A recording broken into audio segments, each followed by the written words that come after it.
Hey guys, कैसे हैं आप सभी लोग? जबरदस्त होंगे। Okay guys, today's topic is preposition and जैसा कि आप जानते हो काफी स्पेशल सा टॉपिक है प्रीपोजिशन। तो हम लोग इसके सारे के सारे कॉन्सेप्ट पर काफी बारीकी से बात करेंगे। बहुत सारी चीजें हैं प्रीपोजिशन में पढ़ने के लिए। तो अभी हम लोग इसकी शुरुआत करते हैं। दो तीन क्लासेस हैं इस पर। जितनी भी क्लासेस हैं हम लोग मैक्सिमम चीजें यहाँ पर कवर करने की कोशिश करेंगे।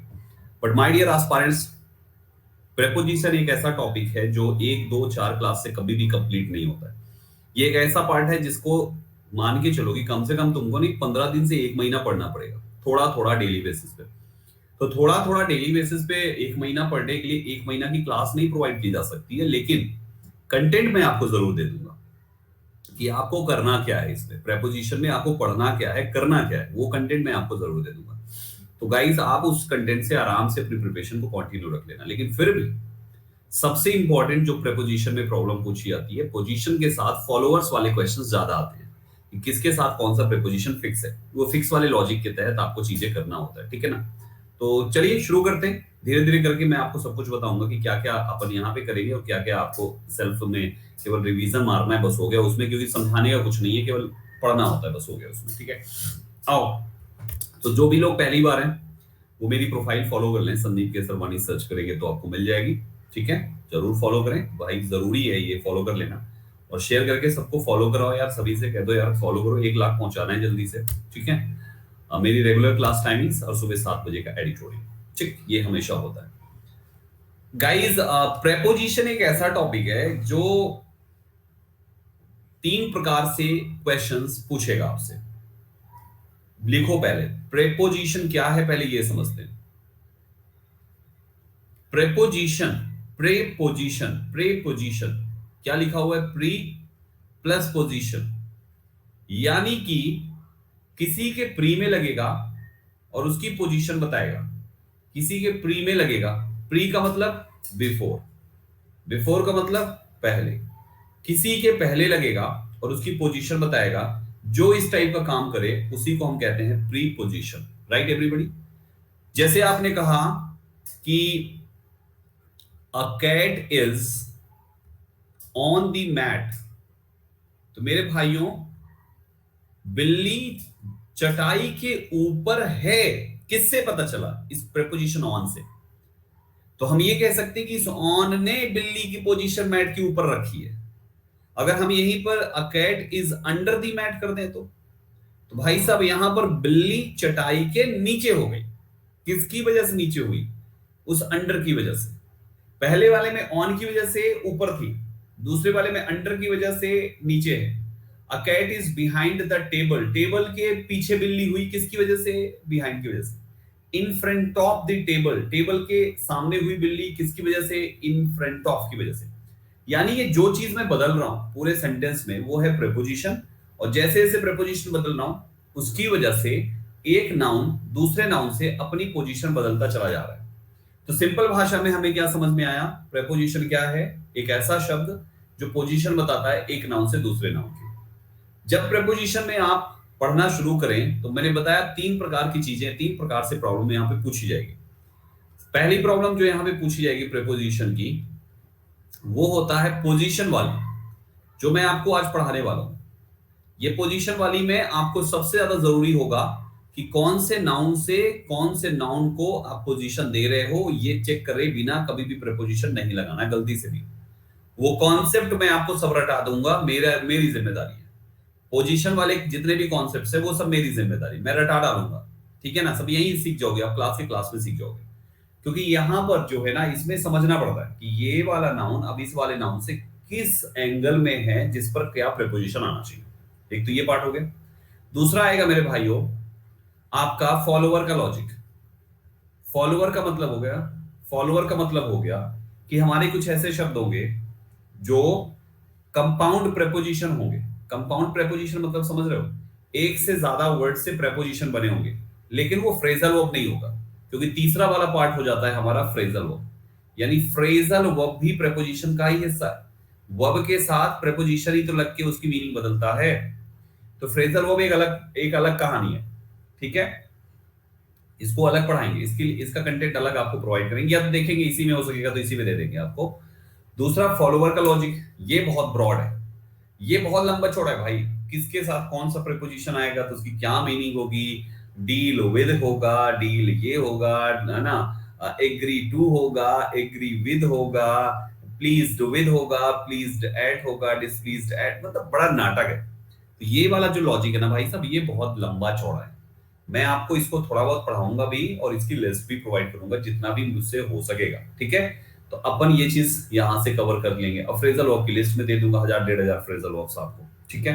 थोड़ा बहुत पढ़ने का तरीका बता दूंगा, लेकिन 1500-2000 फ्रेजल वर्ब्स मैं तरीका बता दूंगा कैसे पढ़ना है, और आप उसको कर भी लोगे। और एक आध दो क्लास पढ़ा के तरीका बताऊंगा, ठीक है। चलो, तो अब हम शुरू करते हैं अपना पोजीशन वाला लॉजिक। पोजीशन वाले लॉजिक में हमें कंपेयर करते हुए चीजों को पढ़ना होगा कि इसमें इसमें क्या डिफरेंस है। जहां पे कंफ्यूजन होती है कि यार ये चीज जो है ना, जब यूज करेंगे तो आखिर इसका यूज कब करेंगे और कहां पे करेंगे, और प्लस इसका यूज कब करेंगे और कहां पे करेंगे, ये डिफरेंस को हमें वहां पे समझना है, क्योंकि यही सबसे ज्यादा कंफ्यूजन पैदा करते हैं। तो आ जाओ भाई, शुरू करते हैं। सबसे पहले प्रीपोजिशन एट का इस्तेमाल कहां पे होता है, पहले इंडिविजुअल भी देख लो, फिर कंपैरिजन भी करेंगे। एट के बहुत सारे यूजेस हैं भाई, देखते चलिएगा सभी लोग। पहला यूज है name of A small place. Small place name, तीन चीजें याद रखना। स्मॉल प्लेस होना चाहिए, छोटी जगह होनी चाहिए, और उसका नाम होनी चाहिए, उस छोटी जगह का नाम होना चाहिए। जब ऐसी कंडीशन होगी हमेशा प्रीपोजिशन एट लगाना। सिंपल भाषा में बताता हूं, छोटी जगह जो कंसीडर होती है वो हमेशा हमेशा कंसीडर होती है आपके टाउन एरिया तक। टाउन एरिया, टाउन एरिया या इससे नीचे कोई भी हो, टाउन एरिया या इससे नीचे तक का कोई भी हो, टाउन एरिया हो या इससे नीचे तक का कोई भी हो। गाइस हमेशा याद रखना, टाउन एरिया हो या इससे नीचे तक का कोई भी हो, आप उन सब के साथ प्रीपोजिशन एट लगाओगे। Got this everybody. तो टाउन एरिया के नीचे विलेज आएंगे, और विलेज के नीचे आपका गली मोहल्ला, सबका जो भी जहां पे भी आप रहते हो अपने गांव में, जहां पे जिस जिस टोला ओला होता है ना गांव में, इस टोले में रहते हैं, टोला बोलते हैं अपन, हमारे गांव से कहते हैं ये टोला है, ये टोला है, टोला टोला बोलते हैं। वो टोला भी क्या है भाई साहब, that is also the name of small place. उस टोले का एक नाम होता है, गली मोहल्ले का नाम होता है। तो हम हर नाम के साथ जो छोटी जगह का है उसके साथ एट लगाते हैं। आई लिव एट गोमती नगर, आई लिव एट नैनी, आई लिव एट कुछ भी कह लीजिए आप, ऐसे समझ गए। शहर के अंदर जितने भी एरिया आएंगे, जगह का जो भी आप नाम रखोगे, सबके साथ प्रीपोजिशन एट आएगा। क्लियर हो गया। तो अपने अपने एरिया में आप जहां पे रहते हो एक एग्जांपल लिखिए जो प्रीपोजिशन एट से बनेगा। चलो फटाफट कमेंट बॉक्स में लिखना शुरू करो, जल्दी से एक बार फटाफट सारे लोग कमेंट में लिखिए ऐड का एक एग्जांपल स्मॉल प्लेस के नाम के साथ। शहर मत लिख देना नाम वहां पे, ठीक है ना, स्मॉल प्लेस के नाम के। ये मत कह देना जैसे मैं इलाहाबाद में रहता हूं, तो मैं ये नहीं कह सकता कि आई लिव एट इलाहाबाद, ये गलत होगा, ठीक है ना। मैं इलाहाबाद के नैनी में रहता हूं तो आई लिव एट नैनी हो सकता है। एट नैनी कहां का है, इन इलाहाबाद, तो इलाहाबाद में नैनी है तो नैनी में कह सकता हूं यहाँ पे। क्लियर है, ये लॉजिक है। चलो दूसरे पे आ जाओ। बहुत बढ़िया, बहुत अच्छे, बहुत अच्छे, बहुत बढ़िया, सभी लोगों ने बहुत सही, ग्रेट। दूसरा है फिक्स्ड टाइम। एट का इस्तेमाल फिक्स्ड टाइम के लिए भी होता है। फिक्स्ड टाइम का मतलब एक ऐसा समय जो फिक्स है यार, 10 बजे मतलब 10 बजे, 11 मतलब 11, 10:30 मतलब 10:30, 11:15 मतलब 11:15, कोई भी समय, कोई भी जो फिक्स्ड हो एकदम। मतलब ये ना बोले कोई कि 4 घंटे में ट्रेन आ रही है, भाई 4 घंटे में आ रही तो एट मत लगाना कभी भी। 4 बजे आ रही तो ऐड लगा देना, 5 बजे आ रही तो लगा देना, 4:55 55 सेकंड पे आ रही है तब भी ऐड लगा देना। मतलब एक बात याद रखिएगा कि फिक्स्ड टाइम हमेशा नंबर के साथ होता है, और वो फिक्स ही होना चाहिए भाई साहब, नंबर के साथ, है ना। आप ये नहीं कह सकते कि सुबह ये ट्रेन आ रही है तो भाई साहब सुबह आ जाएगी, तो नहीं होना चाहिए। इतने बजे आएगी, वो नंबर लिखो पहले, तभी होगा प्रीपोजिशन है। तो एट का सेकंड जो यूज है दैट इज फिक्स्ड टाइम, हमेशा याद रखिएगा फिक्स्ड टाइम के केस में हम लगाते हैं। पहला हो गया स्मॉल प्लेस का नाम हो, दूसरा हो गया फिक्स्ड टाइम हो। स्मॉल प्लेस का नाम में हमारा चाहे कस्बा हो, चाहे गांव हो, या गांव के अंदर की कोई गली, मोहल्ला, टोला, कुछ भी कह लो, सब स्मॉल प्लेस में आएंगे। और दूसरा फिक्स्ड टाइम, ऐसा समय जिसमें ऊंचे नीचे होने का कोई चांस नहीं। जैसे मतलब कुल मिला के जिसके साथ तुम ये लिखते हो ना इतने बजे, जिसमें तुम बजे शब्द लिखते हो उसको हम फिक्स्ड टाइम कहते हैं। अब ये बजे 1 बजे, 2 बजे, 3 बजे, 4 बजे भी हो सकता है, 1:30 बजे, 2:30 बजे, 3:30 बजे, 4:30 बजे भी हो सकता है, 1:55 ये भी बजे में ही कंसीडर होता है। ये सभी तुम्हारे फिक्स्ड टाइम होता है। एट लगा। तीसरा, दुनिया में किसी भी चीज का प्राइस बताना कि ये चीज कितने की खरीदी है, ये चीज कितने की खरीदा है, ये पेन कितने के लिया है, ये कैमरा, ये चश्मा, ये लैपटॉप, किसी भी चीज का प्राइस बताते हो ना, ऐड लगाना। जैसे आपने कहा कि मैंने ये पेन 100 रुपए में खरीदा, ऐड ₹100, क्योंकि पेन का प्राइस बताया आपने। आपने कहा इतने किलोमीटर एन आर, ये आपकी स्पीड है भाई साहब, तो इतने किलोमीटर की रफ्तार से ये चीज चलती है, उतने किलोमीटर की रफ्तार से ये चीज चलता है। और तीसरा है दर, किसी भी चीज का रेट मतलब उस चीज की दर। जैसे केला खरीदने जाते हैं, भैया कैसे दियो केला, अरे बाबूजी 60 रुपया दर्जन दिए हैं, कितना निकाल दे, अरे 50 लगाए लो। तो जो तुम मोल भाव कर रहे हो वो रेट में कर रहे हो।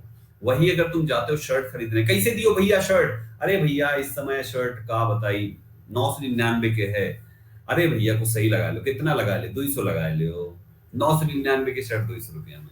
तो आप जो है बार्गेनिंग कर रहे हो, किस में कर रहे हो, आप प्राइस में बार्गेनिंग कर रहे हो। प्राइस और रेट में अंतर है। प्राइस एक फिक्स्ड चीज होता है, रेट जो होता है वो दर होता है कि इतने का एक है, जितना चाहिए आगे उतने ही रेशियो से बढ़ता चला जाएगा। और प्राइस का मतलब है कि इसका ही कीमत इतना है, आगे वाला नहीं। तुमको दूसरा लेना है तो उसका भी अलग ही प्राइस है, तीसरा लेना है तो उसका भी अलग ही प्राइस है।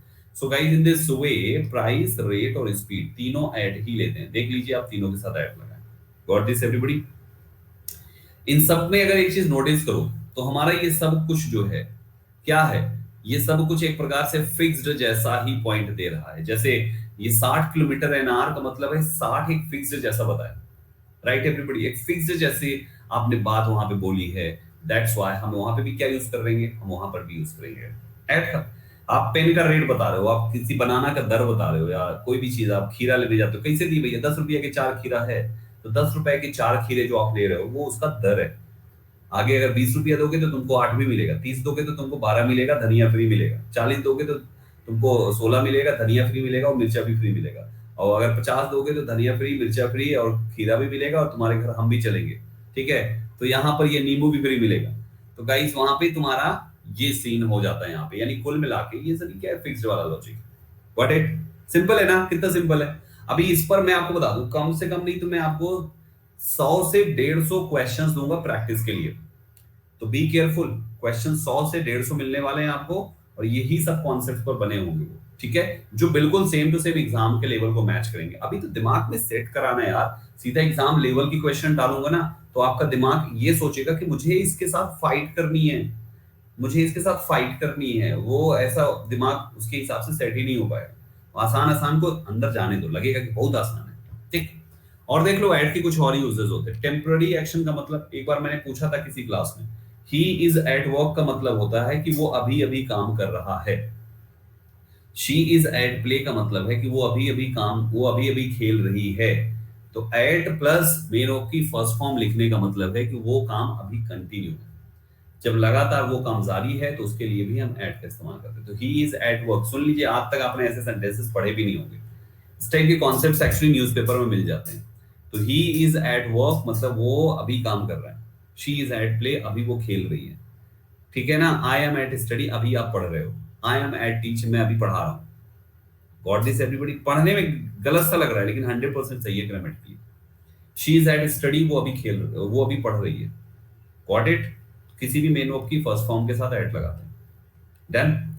एज और स्टेज मतलब उम्र या अवस्था किसी की बतानी हो। आदमी कहता है ना कि 80 की अवस्था आते आते बाल सफेद हो जाते हैं। मैंने कहा अरे पागल, 80 की अवस्था, तुम 80 साल पुरानी बात कर रहे हो। आजकल तो देखो बच्चा पैदा होता है तो सफेद बाल के साथ, हाँ जी, पैदा होता है सफेद बाल के साथ, और जब तक वो दूध पीना सीखता है निप्पल से तब तक आंखों में चश्मा लगा देते हैं। ये हालत है ना। तो ये तो सीन हो गया है आजकल, चश्मा लगा देते हैं। जब तक जैसे जैसे 15-20 साल का होता है चश्मे के नंबर बढ़ाते जाते हैं। छोटे छोटे बच्चों के स्पेक्स लगे आजकल।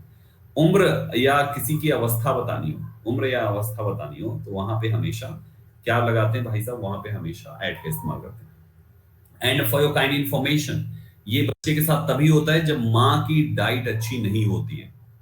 बच्चा पैदा होते ही उसकी आंख खराब कहां से हो गई भाई साहब, कहां से खराब हो गई? माँ ने वो चीज सही, माँ ने अपनी डाइट पे कंट्रोल नहीं किया, ऊट पटांग चीज खाई। बच्चे होते होते तक जो है गोलगप्पा जो है टिक्की पे लगी नहीं माता रानी, तो चीजें थोड़ा सा, क्योंकि खुद की बॉडी जब बहुत स्ट्रांग नहीं होती ना तो वहां पर फिर प्रॉब्लम होती है। तो फिर आपको बेबी के टाइम में ये चीज करना होता है, आपको अपनी डाइट बहुत अच्छी करनी होती है। अदरवाइज प्रॉब्लम हो सकती है, मैं ये नहीं कह रहा कि होती ही होती है, ऐसा नहीं है, हो सकती है। तो उस कंडीशन में थोड़ा सा हमें ध्यान देना चाहिए क्या खाना है क्या नहीं खाना चाहिए, बहुत ही सतर्कता रखनी चाहिए। हर 2 घंटे 1 घंटे में कुछ ना कुछ खाते रहना चाहिए, है ना। तो ये सब चीजें हैं, मुझसे टिप्स लिए ना किसी को जरूरत होगी तो। चलो भाइयों, तो ये है, अगर किसी की एज या स्टेज अगर बतानी हो ना, अवस्था बताना हो, तो उस कंडीशन में हमें क्या करना चाहिए, उस कंडीशन में भी प्रीपोजिशन एट लगाते हैं, ठीक है ना। बहुत ये इतने सारे कॉन्सेप्ट्स हमारे ऐड के हैं, सब अपने आप सेट हो जाते हैं जब एग्जांपल्स आते हैं अभी तो, ठीक। अब कुछ ऐड पर बेस्ड कुछ फ्रेजेस हैं। अब ये फ्रेजेस में क्या है, इसमें कुछ समझाने का नहीं है, ये ऐसे फ्रेजेस है जिसको बस पढ़ के याद रखने का है। जैसे शाउट एट होता है, ग्रम्बल एट होता है, शूट एट होता है, लॉफ एट होता है, मॉक एट होता है, बाइट एट होता है। आप किसी पर चिल्लाते हो, किसी पर आप भड़कते हो, किसी को शूट करते हो, किसी के ऊपर हंसते हो, किसी का मजाक उड़ाते हो ऊपर, किसी को ऊपर काटते हो, लुक एट किसी की तरफ देखते हो, किक एट करते हो, किसी को लात मारते हो, एम्ड एट, है ना, स्माइल एट, ब्रॉल एट। ये शब्द ऐसे हैं जो अपने साथ एट लेते हैं। 4-6 बार पढ़ो, बस स्क्रीनशॉट ले लो, मोबाइल पे जरूर रखा करो ऐसी चीजें, दिन में 1-2 बार देख लो, एक हफ्ते तक दिन में 1-2 बार देख लो, सब रट जाता है अपने आप, ठीक है। दूसरा है दोस्तों, at home, at school, at college, at university, at the bridge, at the station, at the rail, at the airport, at the theatre, at the bus stop, at the platform, at a party, at a march, at a match, at a lecture, at a concert, at the top, at page 40, at the bottom, at the conference. बहुत सारी चीजें। ये मत घबराना नहीं, घबरा गए तो फिर नहीं याद होगा कभी, घबराना नहीं। सुन रहे हैं ना आप सभी लोग, घबराना नहीं, सर इतना सारा कैसे याद करेंगे। इसके पहले वाला तो समझ में आ गया सर, ये ना समझ में आ रहा इतना सारा, अरे याद हो जाता है। ऐसे लिस्ट अगर तुम पूछोगे ना, तो ये सारी लिस्ट तुमको हम भी नहीं लिखा पाएंगे, लेकिन जब एग्जाम में आएगा ना तो सब याद है दिमाग में। अभी जैसे मान लो मेरे को जितनी भी वोकैब याद है, तुम अपना एग्जाम्पल ले लो, तुम्हें जितनी भी वोकैब याद है, जितनी भी वोकैब याद है, क्या सारी वोकैब लिख सकते हो बिना बिना याद की, बिना देखे लिख सकते हो? आज ट्राई करना, तुम 200 लिख के दिखाओ वर्ड्स, केवल 200 वर्ड्स लिख के दिखाओ, नहीं लिख पाओगे। लेकिन दावे के साथ कहता हूं कि तुम्हारे दिमाग में 5-10 हजार वर्ड्स हैं पहले से ही, है ना। नहीं लिख पाओगे, 200 वर्ड नहीं लिख पाओगे, लेकिन जहां पे जिसकी जरूरत होती है वो चीज अपने आप दिमाग बता देगा, जरूरत पड़ने पे दे देता है। सेम चीज यहां पे भी होता है, 5, 10, 20, 25 बार बस पढ़ना है, दिन में 2 बार 3 बार बस, सुबह दोपहर शाम, समझे। सब अपने आप दिमाग में सेट हो जाता है, अपनी अपनी जगह ये बना लेंगे, जब जहां पे आएगा वहां पे दिमाग बता देगा भाई यहाँ पे तूने ऐड पढ़, ये इन लगा के रखा है, बस वही हटाना है। समझ गए, तो ये लॉजिक है गाइस। ऐसे ही सारे के सारे देख लो, at this moment, at bed time, at this hour, at Christmas, at this junction, at Easter, etcetera. बस बहुत है, ऐसे ही पढ़ना है, फिर बंद कर देना, दूसरा पढ़ना है, सब दिमाग एक्सेप्ट कर लेगा। इनका इस्तेमाल देखो कहां पे होता है, सबसे पहले अभी इसके पहले वाला एट का इस्तेमाल छोटी जगह के नाम के साथ, इनका इस्तेमाल बड़ी जगह के नाम के साथ। जैसे अच्छा, बड़ी जगह कहां से, उसमें मैंने बोला था कि टाउन तक, कस्बे तक, टाउन टाउन एरिया तक जो है हमारा एट लेता है। तो टाउन के ठीक ऊपर पहुंचोगे तो होता है सिटी, शहर। तो टाउन के ठीक ऊपर सिटी, यानी कि सिटी के ऊपर, सिटी और इसके ऊपर जितना भी आएगा, ये सारे के सारे आपके क्या है भाइयों, सब प्रीपोजिशन ही लेते हैं। चाहे कोई भी ले लो तुम, आई लिव इन इंडिया है, I live in Allahabad, I live in Delhi, I live in Delhi, I live in Noida, कुछ भी लिख लो। नोएडा के पहले इन मत लिखना, नोएडा के पहले इन मत लिखना, नोएडा के पहले एट आएगा, आई लिव एट नोएडा, समझे। क्योंकि नोएडा जो है दिल्ली का एक हिस्सा है, आई लिव इन दिल्ली है, लेकिन नोएडा के पहले तुमको एट लिखना पड़ेगा, आई लिव एट नोएडा होना चाहिए। इन जयपुर है, और अगर जयपुर में कहीं, जैसे मैं इलाहाबाद रहता हूं तो आई लिव इन इलाहाबाद, लेकिन अगर मैं नैनी बोलूंगा तो नैनी, ये नहीं कि जैसे नोएडा बड़ा सा है ना, वैसी नैनी भी बड़ा ही है ना, लेकिन इन नैनी नहीं आएगा, एट नैनी आएगा, क्योंकि नैनी छोटा है, राइट एवरीबॉडी। तो ऐसे करके इन पॉइंट्स को समझो कि सिटी वो शहर होना चाहिए, जो नाम आप लिख रहे हो वो नाम किसी शहर का होना चाहिए।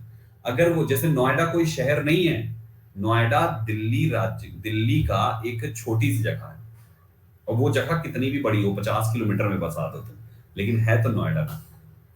आगरा के साथ भी ना आएगा। Got this everybody? तो इस टाइप से याद रखो, शहर का नाम हो, राज्य का नाम हो, देश का नाम हो। समझ लो ध्यान से, शहर का नाम हो, राज्य का नाम हो, देश का नाम हो, स्टेट का नाम हो। राज्य हो ही तो गया, वही तो है। शहर, स्टेट, कंट्री, इनमें से कोई भी नाम है भाई साहब, इनके साथ प्रीपोजिशन इन लगाना है, दैट्स इट।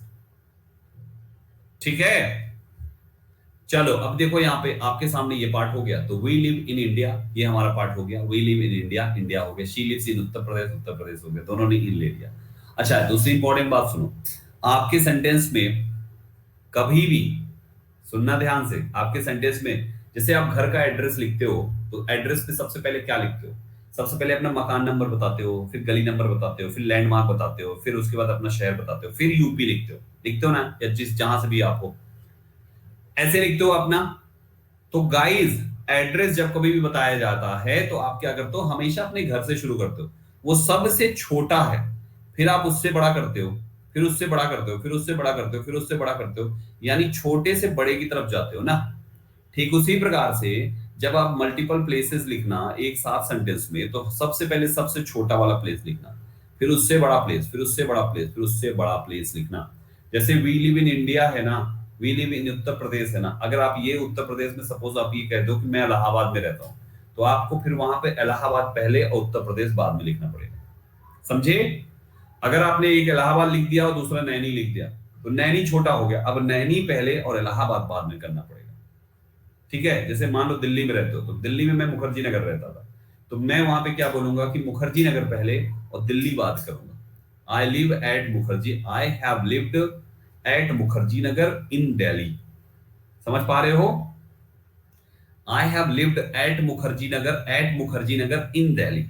अब ऐसे ही हर बच्चा अपने अपने राज्य में, आप जहां से भी हो, एक राज्य नहीं, जहां जिस शहर से हो, अपने शहर का नाम और अपना जो गांव जिस जगह पे रहते हो उससे एक एक सेंटेंस बनाओ। चलो फटाफट, मतलब दोनों मेंशन करना है तुमको, एक एट वाला और एक इन वाला। फटाफट चलो सभी लोग शुरू हो जाओ, एक एक एग्जांपल दो। सारे लोग एक एक एग्जांपल दो, हरी अप। इन और एट दोनों आना चाहिए एग्जांपल में, जिसमें पहले एट होना चाहिए। अब ये जल्दी जल्दी से, आई हैव लिव क्या होता है? आई हैव लिव्ड होता है,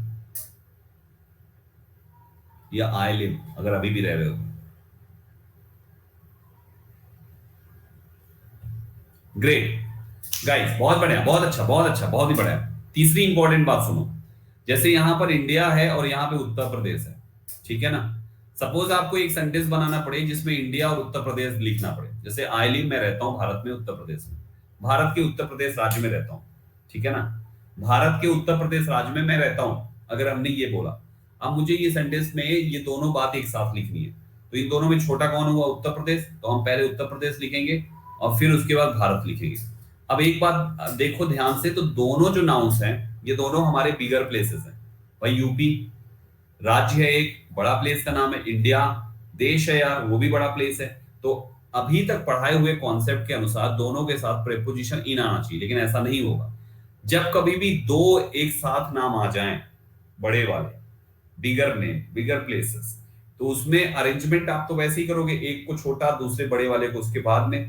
तो जो बड़े वाले से छोटा हो गया ना, वो प्रेपोजिशन एट लेगा भाई साहब, और जो बड़ा है वो तो इन लेगा ही लेगा। यानी ये सेंटेंस में तुमको लिखना पड़ेगा, आई live eight Uttar Pradesh in India, ये बनेगा तुम्हारा सेंटेंस। समझ पा रहे हो? आप ये नहीं कहना I live in Uttar Pradesh in India, गलत है ये। आई live eight Uttar Pradesh in India, जबकि उत्तर प्रदेश एक लार्ज प्लेस है। अलग लिखोगे तब इन नहीं आएगा, क्यों? क्योंकि लार्ज प्लेस है। लेकिन यहां पर उत्तर प्रदेश इंडिया से छोटा हो गया, अतः ये होना चाहिए। तीन लोकेशन, तीसरी वाले के साथ भी इन लगा दो।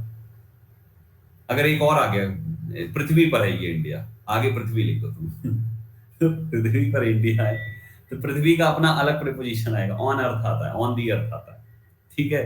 तो गाइस कुल मिला के वहां पे फिर आगे जितने भी आते जाएंगे फिर वो वैसे ही लिखते चले जाओ, ठीक है। आई होप आपको ये समझ में आ गया सभी को। डन? हाँ जी बिल्कुल सही है, आई लिव एट भोपाल इन मध्य प्रदेश, बिल्कुल सही है। एसएससी एग्जाम बेटा बिल्कुल सही है। ग्रेट पूजा, कोई बफरिंग नहीं है, रिफ्रेश करो। अभी ये हो गया तुम्हारा, दूसरे पे आ जाओ। देखो इसके पहले वाले में एट के इस्तेमाल में हम लोगों ने टेम्पररी एक्शन वाला में एट लगाया था। He is at play, at dance, at sing, है समथिंग लाइक दैट। यहां पर वो टेम्पररी था, ये वाला जो है permanent action. My father is in the politics, तो इन द पॉलिटिक्स यानी इन इस्तेमाल क्यों हुआ? क्योंकि पॉलिटिक्स में उनका काम परमानेंट है ना, पॉलिटिक्स में उनका काम परमानेंट है। He is in the army, army में ही का काम परमानेंट है, वो आर्मी में ही है, परमानेंट का काम है। तो जो काम परमानेंट हो वहां पे हम इन लगा देते हैं। जब काम हमारा टेम्पररी हो, टेम्पररी कुछ समय के लिए हो रहा है फिर बंद हो जाएगा, आगे नहीं चलेगा, तो वहां पे प्रीपोजिशन एट लगा देते हैं। कितना सिंपल लॉजिक है। एट को लगाते हैं टेम्पररी क्योंकि उसी समय वो पॉइंट है, हर समय नहीं, इसलिए एट ले लिया। और ये तो हमेशा इन रहने वाला है, कहते इन हो गया, वो अंदर चला गया, हमेशा ही अंदर रहने वाला है, उस डिपार्टमेंट में, उस काम में हमेशा ही रहने वाला है। तो हमेशा ही रहने वाला है तो हम वहां पे क्या यूज करेंगे? हमें इन लगाएंगे। मैं अन अकेडमी पे पढ़ाता हूँ, तो मैं अन अकेडमी पे पढ़ाता हूँ, तो मैं अन अकेडमी पे पढ़ाने का मेरा काम परमानेंट है भाई, मैं नहीं जा रहा कहीं पर भी। तो अन अकेडमी पे मैं परमानेंट हूँ, तो इसका मतलब मैं प्रीपोजिशन कौन सा लूंगा? इनका इस्तेमाल करूंगा। Right everybody? तो ऐसे करके इनको हमेशा याद रखना है। राइट, फिर आ जाओ टू शो सम टाइम, कुछ समय को शो करने के लिए। यार सिंपल भाषा में देखो, सम टाइम का मतलब सिंपल भाषा में सुनो, साल के नाम हो या महीने के नाम हो, जनवरी, फरवरी, मार्च, अप्रैल, मई, जून, जुलाई, अगस्त, सितंबर, अक्टूबर, नवंबर, दिसंबर, और साल के नाम ले लो, दुनिया का कोई भी साल ले लो, पीछे का चाहे आगे का, कहीं से भी, हमेशा प्रीपोजिशन इन का इस्तेमाल करना। इन ये, इन ये, इन ये, इन ये। ठीक है ना? आगे बात समझ में, 1947, इन 2000, इन दिस, इन दैट, कुछ भी ले लो, कोई भी साल ले लो, या तो इन जनवरी, इन फरवरी, मार्च, अप्रैल, मई, जून, इन जुलाई, इन अगस्त, इन सितंबर, कोई भी ले लो, कुछ भी, कुछ भी, कुछ भी, कुछ भी, कुछ भी। ठीक है? ऐसे करके साल के नाम आएंगे ना भाई, प्रीपोजिशन इन ही आएगा उसके साथ। ठीक, थोड़ा सा आगे बढ़ेंगे। अब देखो ये फिक्स्ड वाला फिर इसमें भी है, कुछ नहीं है, सब दिन भर बोलते हो तुम, बस मैंने इकट्ठा करके सब जगह से जोड़ के बस एक पेज में लिख दिया है, बोलते दिन भर हो, चेक करो चाहे। लिखा है इन द नाइट, पढ़ाया नहीं है मैंने, in the night, at night पढ़ाया ना कई बार। फिर है in the evening, in the morning, morning, evening, night, तीनों के साथ इन लग रहा है। इन द आफ्टरनून भी होता है, इन द वर्ड भी होता है, इन द न्यूज़पेपर भी है, in the sky, in a letter, in a town, in prison, in prison है, इन द प्रिजन नहीं, ये भी याद रखना। In a sea street, in the room, in the bag, in church, in a queue मतलब गली में, line में, इन अ विलेज। अच्छा एक बात ध्यान दीजिए, विलेज के साथ यहाँ पे इन का इस्तेमाल हुआ, सिटी के साथ इनका इस्तेमाल हुआ। अभी हमने पढ़ाया है कि शहर के पहले सॉरी, शहर के साथ इन आता है और गांव के साथ एट आता है, लेकिन यहां पर गांव के साथ भी इन आ रहा है। ऐसा क्यों हुआ है? ऐसा क्यों हुआ है? ऐसा इसलिए हुआ है क्योंकि विलेज नाम का कोई गांव नहीं होता भाई साहब, यह एक कॉमन शब्द है। यह एक कॉमन शब्द है, जब तुम गांव का नाम लिखोगे तब प्रीपोजिशन एट आएगा। तो गांव का नाम लिखो तो एट आएगा। अगर नाम गांव का हो, शहर का हो, देश का हो, क्षेत्र का हो, गली मोहल्ले कहीं का भी हो, तब चेक करना कि वो स्मॉल है कि लार्ज है, छोटा है कि बड़ा है। छोटा है तो एट, बड़ा है तो इन। और अगर नाम नहीं लिखा, मैं शहर में रहता हूं, मैं गांव में रहता हूं, मैं राज्य में रहता हूं, मैं देश में रहता हूं, है ना, ऐसा कुछ भी लिख रहे हो लेकिन उसका नाम नहीं लिख रहे हो, तो सब जगह पर केवल इन लगाना भाई साहब, इस बात को याद रखना। हर जगह पर इन आएगा, फिर कहीं कुछ ना आएगा दूसरा आइटम, हर जगह पे इन लगाओ। Got this point? So in this वे आप इन और एड के एक ये कॉमन कॉन्सेप्ट को भी अच्छे से सीख जाते हो। चलो फिर आगे बढ़ते हैं। In hospital, in the rain, in a city, in the house, in the bus, in a week, in this week, in this month, in this season, in spring, in autumn, in summer, winter, in this century, in a car, jeep, taxi, है ना, in his car, in her jeep, in my taxi, guys, etc. ये सारे शब्द आपके हैं जो इस type से काम करते हैं। ठीक है, इनके कॉन्सेप्ट ये चीज हमने आपको बताया। अब इन और इनटू में डिफरेंस समझिए। इन इनटू में एक डिफरेंस है भाई साहब। इनटू का इस्तेमाल होता है जब कभी भी कोई भी चीज मोशन में आउटसाइड टू इनसाइड हो, बाहर से किसी बंद चीज के अंदर आए, बाहर से अंदर, आउटसाइड टू इनसाइड हो, तो उस कंडीशन में हमारा प्रेपोजिशन इनटू का इस्तेमाल करना। ख्याल रखे मैंने क्या बोला, बाहर से अंदर आए। अगर कोई चीज किसी के अंदर आ रही है तो ये चीज कवर होनी चाहिए।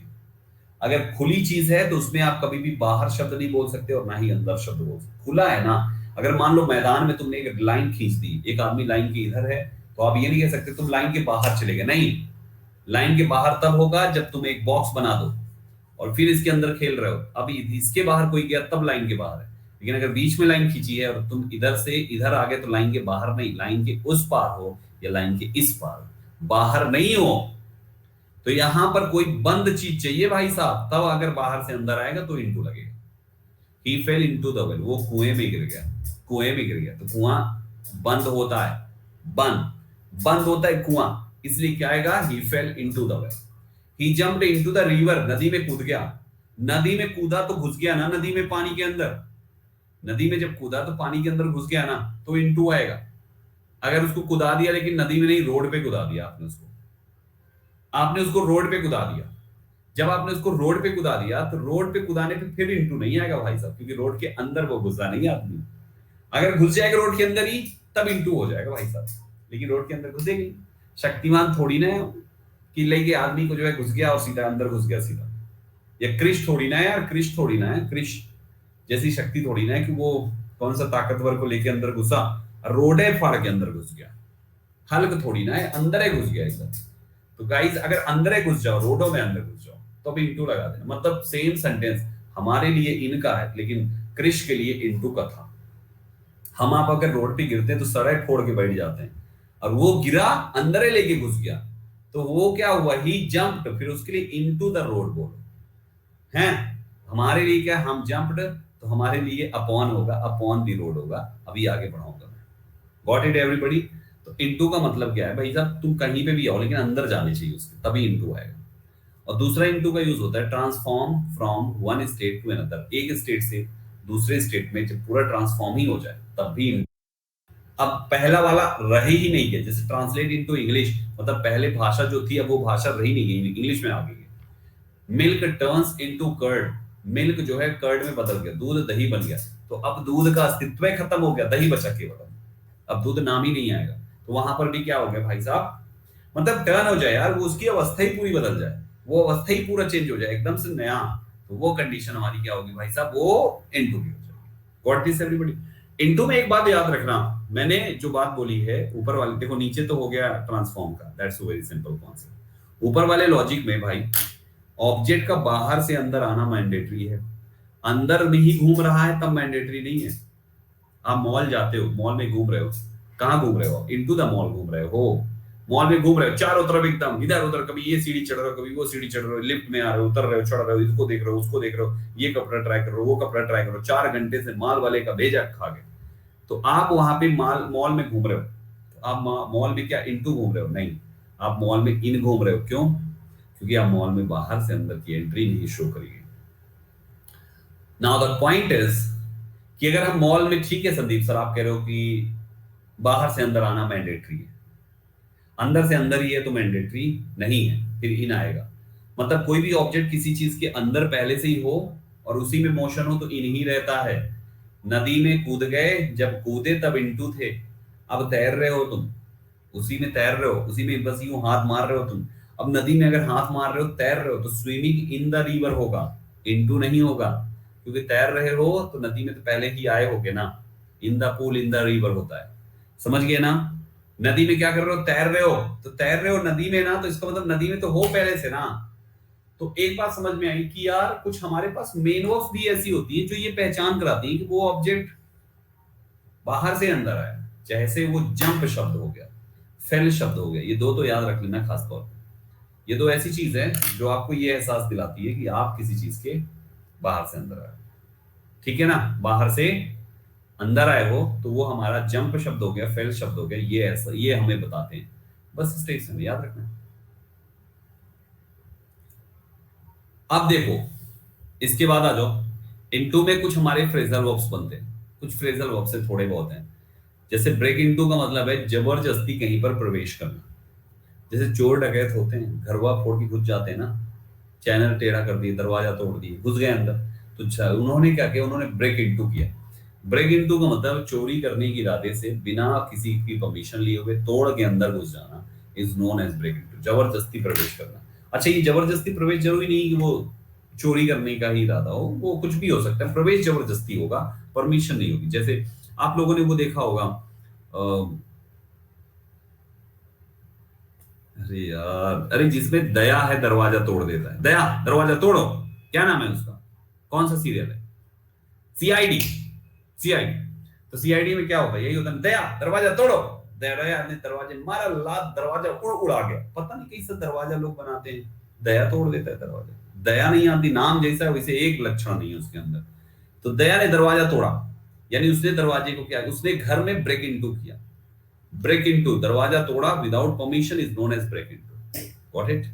दूसरा है look into, eat into, turn into, do into, let into, see into, ये सब इनटू पिंटू वाले, इन सबके साथ इनटू लगने से क्या मीनिंग उसकी हो जा रही है, मैंने सब लिखा हुआ है ना। ईट इनटू मतलब हो गया नष्ट करना, लुक इनटू मींस जांच करना, टर्न इनटू मींस अनुवाद करना, डू इनटू अनुवाद करना, लेट इनटू मींस अनुमति देना, एंड सी इनटू मींस विचार करना। ठीक है, तो इतने सारे शब्द हमारे इनटू पिंटू के हैं, इनको याद रखना है। ठीक है, इनटू हो गया, आगे बढ़ो।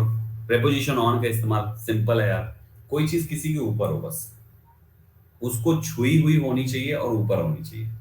छुआ हुआ होना मैंडेटरी है। अगर छुई नहीं है, अगर वो छुआ नहीं है, गैप है, तो भाई साहब फिर कभी ऑन नहीं होगा। ऑन का मतलब है छुआ हुआ होना मैंडेटरी, पहली चीज।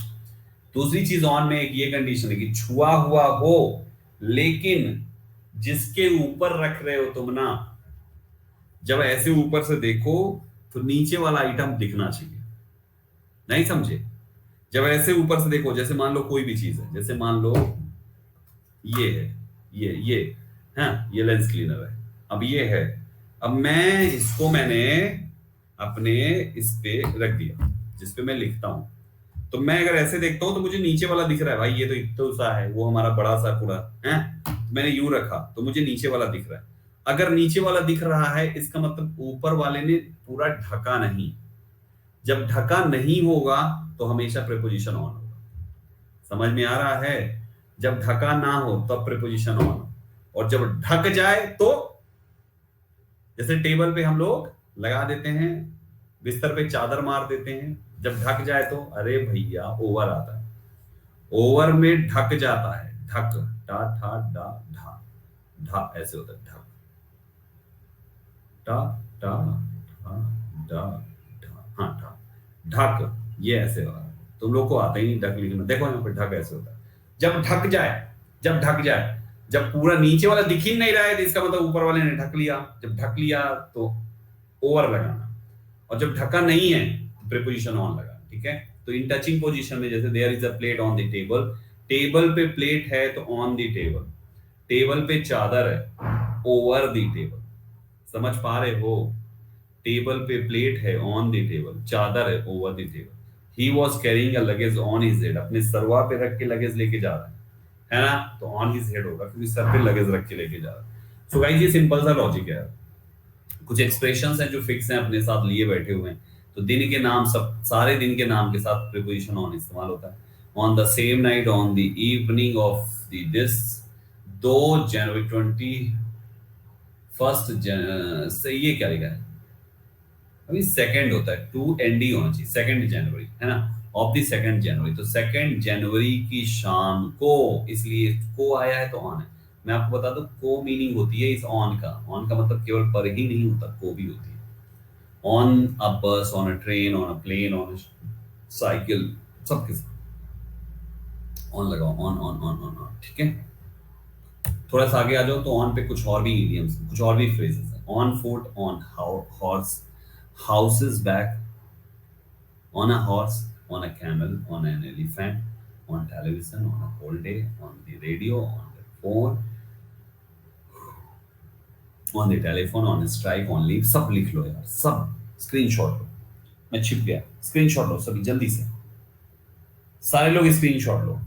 मैं लास्ट के कुछ मिनट दूंगा अभी, अपने क्वेश्चंस जो भी डाउट्स हो उसको लिख के बैठो, लास्ट के मैं 5-7 मिनट 10 मिनट दूंगा आपको। ठीक है, जो भी सवाल है उसको लिख लिया करो, आप लोग तुरंत पूछने लगते हो, मैं पढ़ा आते समय तुरंत ना पूछो उसको नोट किया करो, मैं अंतिम में टाइम दूंगा उसमें पूछ लो, ठीक है? लिख लिया पूरा, शाबाश। गाइस बिटवीन मींस होता है, देखो दो तीन यूजेस हैं इसके, बहुत सिंपल है यार।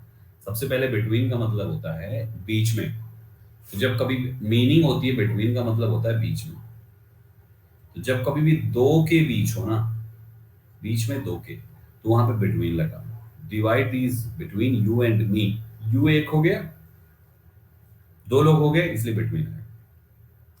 बिटवीन से संबंधित एक पॉइंट ये है कि आपको इसके साथ एंड से दूसरी बात को जोड़ना होता है। जैसे बिटवीन लिखा है तो यू के बाद दूसरे को जोड़ने के लिए एंड लगाना पड़ा। He was sitting between her two friends, दो दोस्तों के बीच में, तो दो दोस्त हैं उसके बीच में, दो ही दोस्त हैं इसलिए बिटवीन का इस्तेमाल हुआ। सिंपल लॉजिक, ठीक है?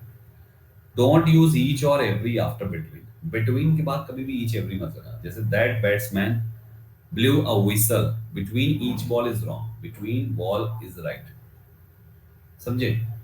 दूसरा, there is good relation between each boy and the next, मतलब प्रत्येक लड़के और अगले में जो है बहुत ही अच्छा रिलेशन। तो यहां पर भी क्या करना है, there is good relation between boy and the next होना चाहिए, each boy नहीं करना चाहिए। मतलब वही कहना कि each और every after between का इस्तेमाल ना करें, तब जाके सही होगा, ठीक? रेसिप्रोकल रिलेशनशिप में भैया दो से ज्यादा के लिए भी बिटवीन आता है। रेसिप्रोकल रिलेशनशिप में दो से ज्यादा के लिए भी बिटवीन आता है, दो से ज्यादा मतलब 10 भी हो जाए ना तब भी बिटवीन आता है। मतलब ये रेसिप्रोकल रिलेशनशिप क्या नाटक है? रेसिप्रोकल का मतलब हुआ कि पारस्परिक संबंध, मेल मिलाप हो, आपस में जुड़ जुड़ाव हो, पारस्परिक संबंध, उस कंडीशन में भी हमें क्या चाहिए, बिटवीन का इस्तेमाल करना। जैसे there is cooperation between these three families, तो फैमिली 3 हो या 30 हो, तुम कितने भी लिख लो, अब बिटवीन ही आएगा। क्यों? क्योंकि आपने एक शब्द लिख दिया, दैट इज कोऑपरेशन। अगर यहीं पे झगड़ा लिख दो भाई साहब, हाँ हॉस्टिलिटी है उनके बीच में, तब ना आ गया between. There is aliens between these 6 country, 6 countries के लिए बिटवीन इस्तेमाल हुआ, क्योंकि एलियंस आपस में गठबंधन है, जुड़ा जुड़ाया सब कुछ है ना। हाँ जी, ऐसे करके भाई बहन में भी बिटवीन लगाओ, ठीक है? एक और इंपॉर्टेंट बात सुनो, बिटवीन का ये बिल्कुल मतलब नहीं है कि आप दो प्लूरल के बीच में नहीं लगा सकते। अगर बॉयज एंड गर्ल्स लिखा हुआ है, जैसे आपने कहा देयर इज हेल्दी कंपटीशन, तो आपको लिखना पड़ेगा between boys and girls. Between लिख के बॉयज गर्ल्स दोनों प्लूरल लिखो, क्या फर्क पड़ता है? बॉयज का एक अलग ग्रुप है, एक माना जाएगा, गर्ल्स का एक अलग ग्रुप है, एक माना जाएगा, तो तुमको बिटवीन ही लिखना पड़ेगा। लेकिन अगर आई एंड गर्ल्स नहीं लिखा आपने, केवल बॉयज शब्द लिखा, तब अमंग आएगा भाई साहब। There is great competition, healthy competition, फिर among boys, among the boys होना चाहिए। क्यों? क्योंकि भैया जी लड़कों की संख्या केवल 2 नहीं है, फिर क्योंकि आपने केवल लड़का होगा, तो अब कंपटीशन भी करा दिया, तो लड़कों को बांट दिया आपने। जब लड़के बांट दिए आपने, लड़के ले जाओ, लड़के ले जाओ, बांट दिया, तो लड़कों की संख्या 1-2 से ज्यादा हो गई। दैट्स व्हाई आपको क्या करना पड़ेगा।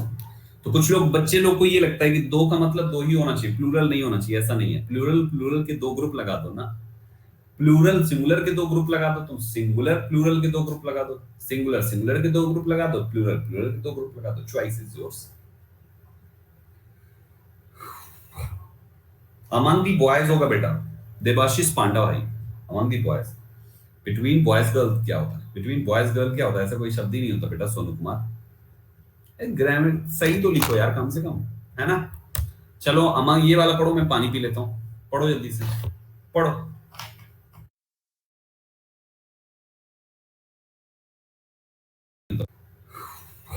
लगा मेल मिला, मतलब 10 भी हो जाए ना तब भी बिटवीन आता, मतलब ये reciprocal relationship. He was sitting between her two friends, दो दोस्तों के बीच में, दो दोस्त हैं उसके बीच में, दो ही दोस्त हैं इसलिए बिटवीन का इस्तेमाल हुआ। सिंपल लॉजिक, ठीक है? डोंट यूज ईच और एवरी आफ्टर बिटवीन, बिटवीन के बाद कभी भी ईच एवरी मत लगाना। जैसे that batsman blew a whistle between each ball is wrong, between ball is right, समझे? दूसरा, there is good relation between each boy and the next, मतलब प्रत्येक लड़के और अगले में जो है बहुत ही अच्छा रिलेशन। तो यहां पर भी क्या करना है, there is good relation between boy and the next होना चाहिए, ईच बॉय नहीं करना चाहिए। मतलब वही कहना कि ईच और एवरी आफ्टर बिटवीन का इस्तेमाल ना करें, तब जाके सही होगा, ठीक? रेसिप्रोकल रिलेशनशिप में भैया दो से ज्यादा के लिए भी बिटवीन आता है। रेसिप्रोकल रिलेशनशिप में दो से ज्यादा के लिए भी बिटवीन आता है। दो से ज्यादा मतलब 10 भी हो जाए ना तब भी बिटवीन आता है। मतलब ये रेसिप्रोकल रिलेशनशिप क्या नाटक है? रेसिप्रोकल का मतलब हुआ कि पारस्परिक संबंध, मेल मिलाप हो, आपस में जुड़ जुड़ाव हो, पारस्परिक संबंध, उस कंडीशन में भी हमें क्या चाहिए? बिटवीन का इस्तेमाल करना। जैसे there is cooperation between these three families, तो फैमिली 3 हो या 30 हो, तुम कितने भी लिख लो, अब बिटवीन ही आएगा। क्यों? क्योंकि आपने एक शब्द लिख दिया दैट इज कोऑपरेशन। अगर यहीं पे झगड़ा लिख दो भाई साहब, हाँ, हॉस्टिलिटी है उनके बीच में, तब ना आ गया between. There is aliens between these 6 country, 6 countries के लिए बिटवीन इस्तेमाल हुआ क्योंकि एलियंस है, आपस में गठबंधन है, जुड़ा जुड़ाया सब कुछ है ना। हाँ जी, ऐसे करके भाई बहन में भी बिटवीन लगाओ। ठीक है। एक और इंपॉर्टेंट बात सुनो, बिटवीन का ये बिल्कुल मतलब नहीं है कि आप दो प्लूरल के बीच में नहीं लगा सकते। अगर बॉयज एंड गर्ल्स लिखा हुआ है, जैसे आपने कहा देयर इज हेल्दी कंपटीशन, तो आपको लिखना पड़ेगा between boys and girls. Between लिख के बॉयज गर्ल्स दोनों प्लूरल लिखो, क्या फर्क पड़ता है? बॉयज का एक अलग ग्रुप है, एक माना जाएगा, गर्ल्स का एक अलग ग्रुप है, एक माना जाएगा, तो तुमको बिटवीन ही लिखना पड़ेगा। लेकिन अगर एंड गर्ल्स नहीं लिखा आपने, केवल बॉयज शब्द लिखा, तब अमंग आएगा भाई साहब। There is great competition, healthy competition, फिर among boys, among the boys होना चाहिए। क्यों? क्योंकि भैया जी लड़कों की संख्या केवल 2 नहीं है, फिर क्योंकि आपने केवल लड़का होगा, तो अब कंपटीशन भी करा दिया, तो लड़कों को बांट दिया आपने। जब लड़के बांट दिए आपने, लड़के ले जाओ, लड़के ले जाओ, बांट दिया, तो लड़कों की संख्या 1 2 से ज्यादा हो गई, दैट्स व्हाई आपको क्या करना पड़ेगा। तो कुछ लोग, बच्चे लोग को ये लगता है कि दो का मतलब दो ही होना चाहिए, प्लूरल नहीं होना चाहिए। ऐसा नहीं है, प्लूरल प्लूरल के दो ग्रुप लगा दो ना। प्लूरल सिंगुलर के दो ग्रुप लगा दो, तुम सिंगुलर प्लूरल के दो ग्रुप लगा दो, सिंगुलर सिंगुलर के दो ग्रुप लगा दो, प्लूरल प्लूरल के दो ग्रुप लगा दो, choice is yours. Among the boys होगा बेटा, देबाशीष पांडा भाई, among the boys. Between boys girl क्या होता है? बिटवीन बॉयज गर्ल क्या होता है? ऐसा कोई शब्द ही नहीं होता बेटा सोनू कुमार। ग्रामर सही तो लिखो यार कम से कम, है ना। चलो अमंग ये वाला पढ़ो, मैं पानी पी लेता हूँ, पढ़ो जल्दी से, पढ़ो।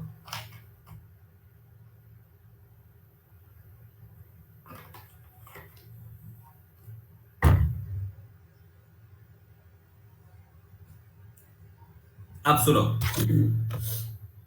सुनो ध्यान से बच्चा लो। सो ये हो गया बिटवीन की कहानी। अब आ जाओ एमिड, एमिडस, अमंग, अमंगस को समझो। ये भी, इनका भी मतलब बीच में ही होता है यार, ये भी बीच में ही के ही सेंस में आता है, लेकिन सेंस बीच में तो है, बट मोर देन टू, दो से ज्यादा, मोर देन टू, दो से ज्यादा, दो से ज्यादा के लिए हम यूज करते हैं अमंग, ये चार। ठीक, अब डिफरेंस समझो। डिफरेंस ये है कि आप जो है अमंग का इस्तेमाल, अमंग का इस्तेमाल दो से ज्यादा वाले उस नाउन के पहले करोगे जिसकी शुरुआत कॉन्सोनेंट से होती है,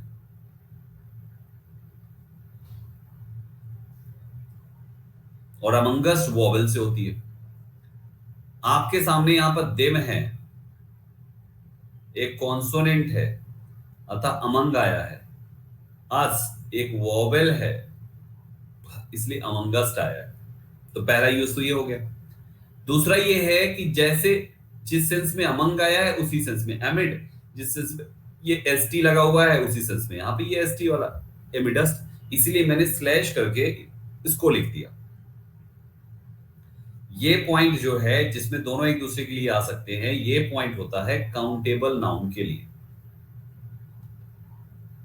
और जब नाउन अनकाउंटेबल हो ना भाइयों, तब वहां पर एमिड, एमिडस में से जो मर्जी आप वो लगाओ, साउंड देखकर, वोवेल एंड कॉन्सोनेंट। ठीक है, तो अनकाउंटेबल के लिए एमिड, एमिडस, काउंटेबल के लिए चारों, काउंटेबल के लिए चारों, अनकाउंटेबल के लिए नीचे वाले दो, काउंटेबल के लिए चारों। बस एक चीज याद रखो, लेकिन इसमें थोड़ा बहुत एक्सेप्शन दिखेगा आपको, बहुत बार ऐसा भी दिखेगा कि कॉन्सोनेंट के केस में भी उसने एमिडस मार रखा है, वो गलती नहीं, कभी टिक मत करना, वो गलती नहीं, टिक मत करना। इसकी, इस पर बेस्ड जो गलतियां होगी वो केवल ऐसी होगी, बिटवीन जहां पे आनी चाहिए, जहां पे बिटवीन आना चाहिए वहां पे अमंग आएगा, जहां पे अमंग आना चाहिए वहां पे बिटवीन आएगा।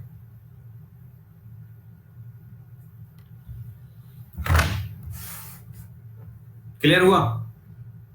केवल ये मेन फोकस है, केवल आपका मेन फोकस यही है। अब जैसे आप इसका example, honesty is useless amid amidst, कुछ भी लिख दिया आपने डिसऑनेस्टी। ये डिसऑनेस्टी एक अनकाउंटेबल नाउन है, तो अनकाउंटेबल नाउन के केस में हम एमिड एमिडस में से चाहे जो लगा दें, ठीक। अनकाउंटेबल है ना यार, ये अनकाउंटेबल, लेकिन ये देम और अस तो काउंटेबल है ना। काउंटेबल के केस में तुम चारों लगा सकते हो, तुम काउंटे काउंटेबल नाउन हो ना, तो वॉवेल वाले केस में तुम एमिडस्ट एंड अमंगस्ट दोनों लगाओ। कॉन्सोनेंट वाले केस में तुम एमिड एंड अमंग ये दोनों लगाओ। लेकिन अनकाउंटेबल नाउन के केस में तुम्हारे पास केवल क्या है, एमिड एंड एमिडस्ट। अब क्लियर हो गया? अभी सब पे प्रैक्टिस करेंगे आकांक्षा, डोंट वरी, सारे कॉन्सेप्ट्स ऐड किए मैंने। अब क्लियर हो गया? अब क्लियर हो गया ना, बस हो गया, यही बताया मैंने, इसमें और कुछ थोड़ी बताया। चलो अगले पे आ जाओ, बिसाइड। बिसाइड्स बहुत सिंपल सिंपल चीजें हैं, सब पढ़े लिखे हो आप लोग इनके बारे में। बिसाइड का मतलब होता है बगल में कोई चीज, जैसे मेरे बगल में ये रखा है, मेरे बगल में ये रखा है, आपके बगल में वो बैठा है, उसके बगल में वो बैठा है ना। शादी में बैठे हुए दूल्हा के बगल में दुल्हन बैठी है, दुल्हन के बगल में दूल्हा बैठा है, हाँ जी, ऐसे होता है। तो बगल में जब सेंस होता है ना, कोई भी चीज किसी के भी बगल में हो, तो वहां पे हमेशा हम बिसाइड लगाते हैं। ये चीज उसके बगल में है, उसके बगल में वो है, ऐसे करते हैं। तो जैसे गो and seat beside your mother, जाओ और अपनी माँ के बगल में बैठो। बाहुबली मूवी में भी बोला गया था, अच्छा ओके कोई बात नहीं, माहिष्मती की बहू पर इतना अहंकार शोभा देता है, जाओ अपने पति के बगल में खड़ी हो जाओ। याद है वो सीन? जाओ अपने पति के बगल में खड़ी हो जाओ। भल्लाल देव को पति बोल के वचन दे दी थी। हाँ, बड़ी बड़ी बिंदिया वाली, समझ में आता नहीं उसको कि आजकल लव मैरिज चल रहा है, कुछ भी मतलब ऐसा नहीं है, बच्चे आजकल बात ना मानते भाई साहब। तो जाओ पति के बगल में खड़ी हो जाओ। भल्लाल देव को पति मान ली। अब वो बाहुबली जिसको पसंद है भाई साहब, वो भल्लाल देव के से कैसे शादी करेगी? नहीं है उसके बगल में।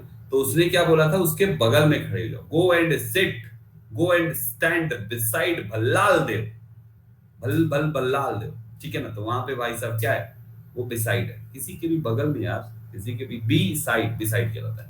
बी मतलब हो ये, साइड मतलब बगल में, तो beside that is beside, ठीक है।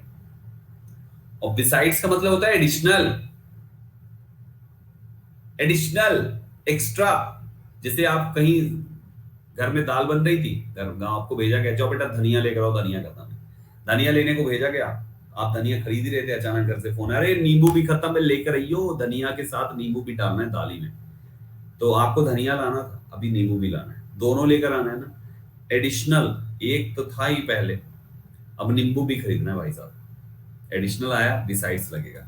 तो जैसे आपने कहा besides the Ramayana I have the Gita, besides the Ramayana, Ramayana के अतिरिक्त मेरे पास गीता भी है, दैट मींस रामायण भी है, गीता भी है, समझे। बिसाइड्स धनिया, आई हैव टू ब्रिंग नींबू आल्सो, तो हमने यहाँ पे धनिया नींबू लिख लिया, ठीक है ना। बिसाइड्स मतलब ही होता है एडिशनल। पहले तो था ही एक और, कहते हैं ना कि यार ये तो था ही यार, ये दोस्त को भी लेके आ गया, ये क्या नाटक है यार। तो वहां पर भी बिसाइड, एडिशनल जो है उसके अलावा कोई चीज, ठीक है।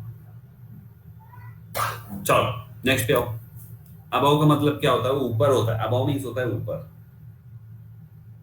कहां कहां पे ऊपर के सेंस में आएगा ये समझो। हाँ दूसरा बिसाइड्स ही तो है, नीचे क्या एरर लगी है क्या?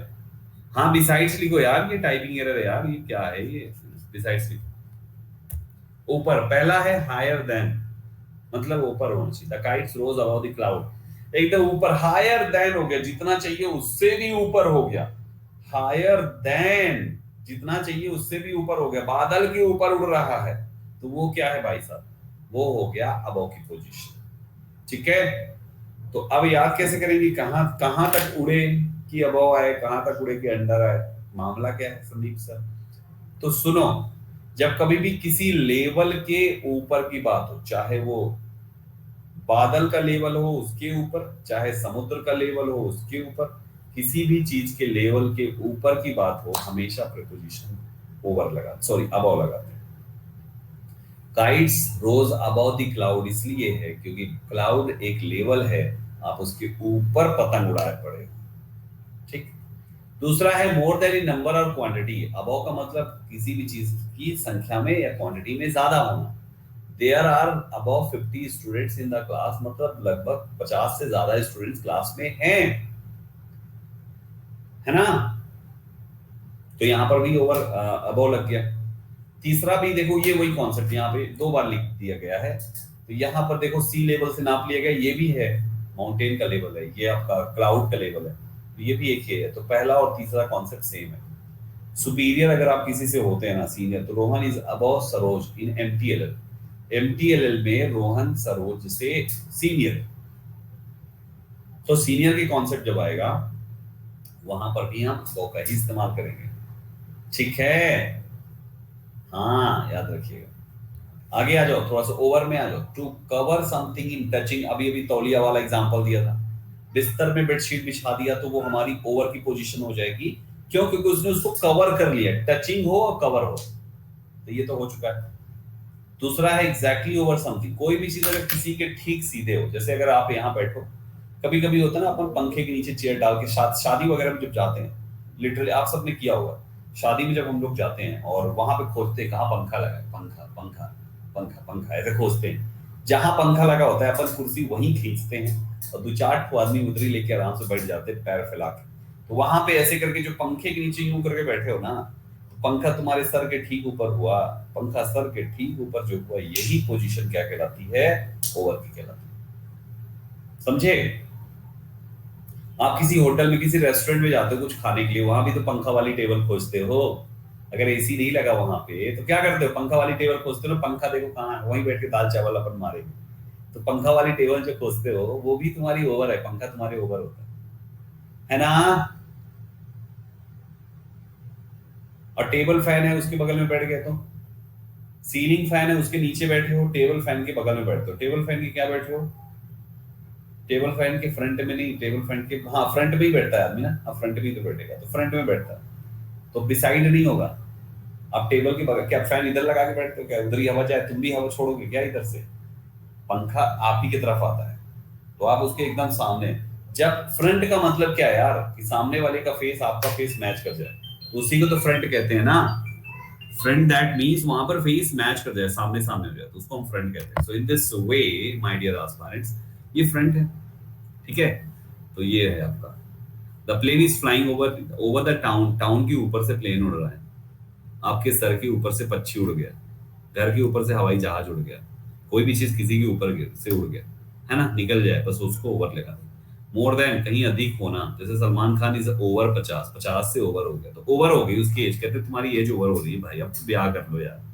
50 भी नहीं, अब तो मुझे लग रहा है सलमान खान को ना अगले साल ये ऐसे ऐसा नाम रखे हैं सलमान, सल्लू भाई, भाई बना घूम रहे हैं। भाई साहब पिताजी की उम्र से भी बड़ा है, लेकिन सल्लू भाई है, बताओ अच्छा लगता है? हाँ भाई, हम लोग के पापा से बड़ा हो गया यार सलमान खान। हाँ सच में, लिटरली कह रहा हूँ। नहीं तो निकाल लो आज एज, चेक कर लो, पापा से पूछ लो उनकी एज, सलमान की एज निकाल लो। लेकिन नहीं, भाई बना है। हमारी बिटिया भी कर लो, उस बिटिया से भी बोलेगा ना मैं तुम्हारा भाई हूँ, बिटिया भी कहेगी इतना बड़ा भाई मुझे ना चाहिए, तुम मेरे बाबा हो, बाबा दादा बनो बस, इतना बड़ा भाई ना चाहिए मुझे। हाँ, तो यहाँ पे तो सलमान खान इज ओवर 60, मारो उसको। तो राधे मूवी देखो कितना यंग भाई साहब, मेकअप में राधे मूवी। राधे मूवी का सबसे वही खतरनाक सीन जिसमें ऐसे यहाँ पे मार खाया था भाई, किसी को पसंद नहीं आया। अगला है ये, जैसे his income is over his expense. Over का मतलब अधिक हो गया ना उसके एक्सपेंस से, his income is over his expense, उसके एक्सपेंस से उसकी इनकम ओवर है, डोंट वरी। और अगर लिख दिया his expense is over his income, इसका मतलब उसके एक्सपेंस, उसके खर्चे उसके उससे बहुत ज्यादा है। राइट एवरीबॉडी, तो ऐसे करके। अगला है टू बी ओवर। यार कोई चीज का एंड हो जाना ना, कहते हैं यार मीटिंग ओवर हो गई, क्लास ओवर हो गई, आप लोग बोलते ही तो हो। इसको एज अ रूल मत यूज किया करो, एज अ रूल मत याद किया करो, हमेशा एज अ कन्वर्सेशन जब याद किया करो। जैसे कहते हैं ना मीटिंग ओवर हो गई, okay to be over, meeting over हो गई, क्लास ओवर हो गई, बस हो गया। तो college is over at 4 PM लिखने का, याद करने का जरूरत नहीं है, ये रटना पड़ेगा तुमको। अपनी कन्वर्सेशन में डालोगे कभी नहीं रटना पड़ेगा। मीटिंग ओवर हो गई, कोई बात नहीं। सलमान खान की उम्र ओवर हो रही है, अरे दद्दू थारो उम्र ओवर हो गई, कहाँ ब्याह के लिए परेशान हो। होता ना गाँव में बुढ़ापे में सठिया जाते हैं कुछ बुजुर्ग लोग, कहते हैं अरे हमार बुढ़ी तो मर गई, हमार ब्याह करा दो बेटा, ब्याह करा दो। अरे दद्दू तुम्हारी उम्र ओवर हो रही है, अब कहाँ ब्याह के पीछे पड़ रहे हो। हाँ जी, तो वो भी ओवर हो गई उसकी उम्र। ऐसे करके ओ चिड़िया तुम्हारे बेटा, तुम्हारे ओवर से चिड़िया उड़ गई, ऐसे बोला करो घर में, है ना। मम्मा मेरे बेड पे तो वो नहीं है, क्या कहते हैं, क्या नहीं है मेरे बेड पे, बेडशीट नहीं है ना, गिव मी अ बेडशीट, मुझे बेडशीट दीजिए, है ना। तो वो है, तो ऐसे कह दो कि मैंने बेडशीट लगा दिया over my bedsheet, over my bed, ऐसे करके बस बना लो। इतना आसान है, सोचो। ये थोड़े से देख लो, अंतिम है ये, ठीक है। इसके बाद बाकी सब वन साइड टू अनदर के लिए भी हम ओवर या अक्रॉस का यूज करते हैं। कोई भी चीज एक तरफ से दूसरी तरफ, जैसे नदी में पुल बंधता है तो एक तरफ से लेके दूसरे तरफ तक पुल बंधता है, वो भी क्या हो गया भाई साहब, ओवर होता है, अक्रॉस भी होता है। तो there is a bridge over the river, across the river, ठीक। ओवर पर बने हुए कुछ हमारे शब्द हैं, जैसे ओवर ईट ज्यादा खाना, ओवर वाइज ज्यादा वाइज, ओवर ड्रॉ जमा की गई राशि से अधिक निकालना, ज्यादा निकालना, है ना। ओवर क्राउड, क्राउड ज्यादा होना, सभी ओवर वाले शब्द हो गए, ठीक है। तो ये रहे आपके दोस्तों, आज हम इतना ही तक करेंगे, आगे बहुत लेकर आया हूं मैं, लेकिन कराऊंगा अगली क्लास में, ठीक है। हाँ, ओवर वेट, ज्यादा वेट होना, सही है, बिल्कुल सही है, बिल्कुल सही है, आप सब सही है, ठीक है। अब आपके कुछ क्वेश्चंस थे, शायद मैं देख लेता हूं। सिटी और टाउन में अंतर क्या है? जमीन आसमान का अंतर है। सिटी और टाउन में जमीन आसमान का अंतर है। सिटी टाउन में अंतर नहीं जानते हो? सिटी शहर है, टाउन कस्बा होता है। सिटी सिटी में जो है चेयरमैन बनाए जाते हैं। सिटी में शहर का चेयरमैन होता है, जब इलेक्शन होता है तो शहर का चेयरमैन चुना जाता है। नहीं नहीं नहीं, शहर का मेयर चुना जाता है और टाउन एरिया का चेयरमैन चुना जाता है, और ग्रामीण क्षेत्र का प्रधान चुना जाता है। गांव में प्रधान होता है, टाउन एरिया में चेयरमैन होता है, और शहर का मेयर होता है, और राज्य का सीएम होता है, और देश का प्रधानमंत्री होता है। आप समझ गए? तो जैसे जैसे ये बड़ा होते जाते हैं वैसे वैसे सबका बढ़ता चला जाता है, दायरा बढ़ता चला जाता है। गांव का प्रधान, गांव से बड़ा टाउन एरिया, टाउन एरिया का चेयरमैन, चेयरमैन से बड़ा, मतलब टाउन एरिया से बड़ा शहर, शहर का मेयर होता है, मेयर से बड़ा होता है भाई साहब, मतलब शहर से बड़ा होता है राज्य, राज्य का कौन होता है भाई? राज्य का सीएम होता है। राज्य से बड़ा हो गया देश, देश का होता है प्रधानमंत्री, है ना। तो ये है, तो ऐसे करके चीजों को याद रख सकते हो। तो अब जब ये अलग से हो रहे हैं तो जाहिर सी बात है दोनों में अंतर तो होगा ही ना भाई साहब, है ना। तब फिर वही चल रहा है। ओके, और भी कुछ क्वेश्चंस हैं इसी से रिलेटेड होने चाहिए। सिटी और टाउन शब्द आएगा तो केवल इन लगाएंगे हम। सर पूछ रहे हैं pen on the road is correct और not. Pen on the road क्या होता है Vaishnavi? Pen on the road क्या है बेटा? ये क्या बता रही हो तुम, मुझे समझ नहीं आया। पेन ऑन द रोड क्या है? मोर देन 2%, इसमें क्या बताना है मुझे? क्या भेज दिया आपने? एमिड एमिडस्ट अनकाउंटेबल नाउन के साथ, एमिड एमिडस्ट जो है वो अनकाउंटेबल नाउन के साथ, अनकाउंटेबल नाउन, अनकाउंटेबल नाउन, ये याद रखो, अनकाउंटेबल नाउन, दैट्स इट, ठीक है ना। अकाउंटेबल के केस में मतलब एमिड एमिडस्ट काउंटेबल अनकाउंटेबल दोनों, अमंग अमंगस्ट केवल काउंटेबल, बस यही है। रूम के साथ इन होगा या इनटू? इन होगा, तभी तो क्लास में पूछते हो ना, मे आई कम इन सर, इन लगाना रूम में। अप्रैल 2001 कैसे, अप्रैल 2001 कैसे लिखेंगे सर? 18 अप्रैल 2001 जैसे लिखा वैसे ही लिखोगे बेटा।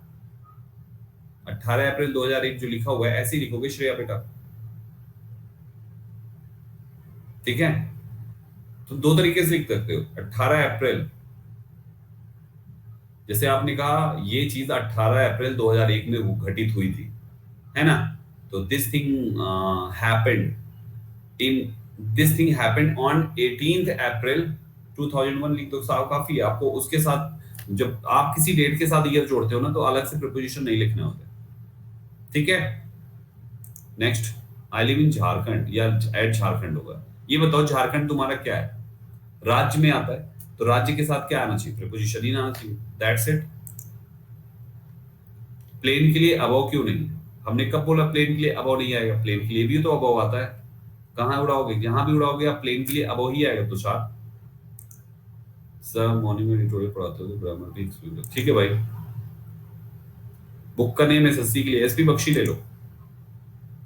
Enter, I entered into the room नहीं होगा, क्योंकि एंट्री जब होती है वो चल के होती है, कूद के नहीं, कूद के होगी तो इनटू हो जाएगी, लेकिन वो कोई करता नहीं है। जैसे मैं अगर कमरे में गया तो आई एंटर्ड द रूम होता है, और मेढक कमरे में गया तो इनटू द रूम होगा, क्योंकि वहां पे भाई साहब वो फुदक के गया है, फुदकना मैंडेटरी है सडनली, उसके बारे में अगली क्लास में एक्सप्लेन कर दूंगा और अच्छे से। चलो बस करो, बहुत है, ठीक है।